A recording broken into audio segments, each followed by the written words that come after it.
चौथा अध्याय ज्ञान कर्म संन्यास योग। श्लोक 23। गत्संगस्य मुक्तस्य ज्ञानावस्थितचेतस यज्ञायाचरतः कर्म संग्रह प्रविल्यते। हिंदी अनुवाद। जिस व्यक्ति की आसक्ति सर्वथा मिट गई है, जो मुक्त हो गया है, जिसकी बुद्धि ज्ञान में स्थित रहती है, वह जब भगवान के लिए यज्ञ रूप में ही कर्म करता है तो उसके समस्त कर्म ब्रह्म में विलीन हो जाते हैं।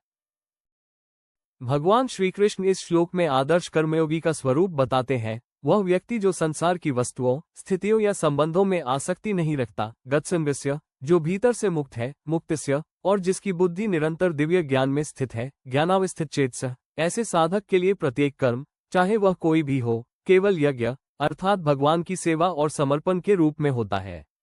उसके सारे कर्म केवल परमात्मा के लिए अर्पित होते हैं, उसमें स्वयं का कोई अहंकार या स्वार्थ नहीं होता।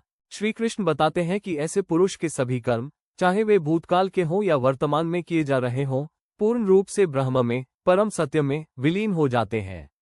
उसे कर्म के फल, पाप पुण्य या जन्म मरण का कोई बंधन नहीं रहता। ये श्लोक हमें जीवन में अंगीकार करने योग्य आदर्श देता है कि जब चिंता, मोह और स्वार्थ से मुक्त होकर, ज्ञान में स्थित होकर, ईश्वर अर्पित भाव से कर्म किए जाए तो वे कर्म हमें बंधन और बुरे फलों से मुक्त कर देते हैं।